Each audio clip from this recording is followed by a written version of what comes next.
গেল কয়েকদিনের নীরবতা ভেঙে কাজে যোগ দিয়েছেন পুলিশ বাহিনীর সদস্যরা। এরই মধ্যে দেশের 599টি থানায় কার্যক্রমও শুরু করেছেন তারা।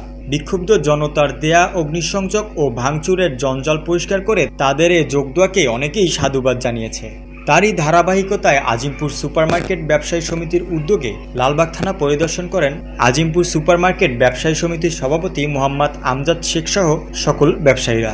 আমরাও আতঙ্কের ভিতরে যে আমাদের পাশে পুলিশ নাই, আমরাও চাই স্বাভাবিক আবার চলে আসুক পুলিশের।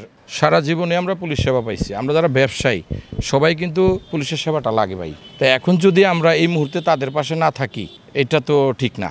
আমি সবাইকে বলি যারা এলাকাবাসী ব্যবসায়ী আশেপাশে সবাই যেন একটু খোঁজখবর নেয়, আমরা সার্বক্ষণিক খোঁজখবর নিব।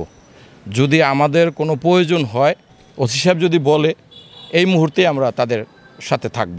ব্যবসায়ী যারা আছে আজিমপুর সুপার মার্কেটের সবাইকে নিয়ে আজকে আমরা এই ওসি সাহেবের কাছে আসা, থানাটা যেন আবার আগের মতো সুন্দরভাবে চলে।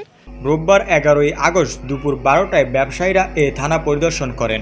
এ সময় লালবাগ থানার অফিসার ইনচার্জ খন্দকার মোহাম্মদ হেলালুদ্দিন বলেন, এই মুহূর্তে আশঙ্কা তেমন কোনো কিছু আমরা দেখছি না। এলাকাবাসী এবং এই আপনার ব্যবসায়ী সমিতি থেকে শুরু করে এলাকার স্থানীয় গণ্যমান্য ব্যক্তিবর্গ যারা আছেন সবাই আমাদের পাশে আছেন, অনেকেই আসছেন আমাদেরকে সহযোগিতা করার জন্য।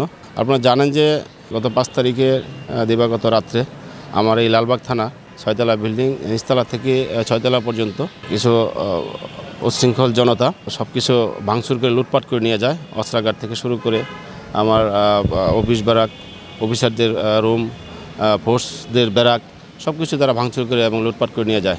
এবং সামনে দেখতে পাচ্ছেন যে আমাদের যে সরকারি গাড়ি, মোটরসাইকেল এবং পিকআপ এগুলো তারা আগুন ধরিয়ে দেয়। তো থানা স্বাভাবিক কার্যক্রম করার জন্য আমরা প্রাথমিক কার্যক্রম শুরু করেছি এবং ধীরে ধীরে এটা সম্পূর্ণরূপে আমরা কার্যক্রম শুরু করতে সক্ষম হব। পাশাপাশি আমাদের যে কার্যক্রম শুরু করার জন্য সবাই আমাদেরকে বলছেন, কথা দিয়েছেন যে আমাদের পাশে থাকবেন। না, ইনশাল্লাহ আমার থানা কেউ নিহত কিংবা আহত হয়নি, সবাই নিরাপদে আছেন, সুস্থ আছেন।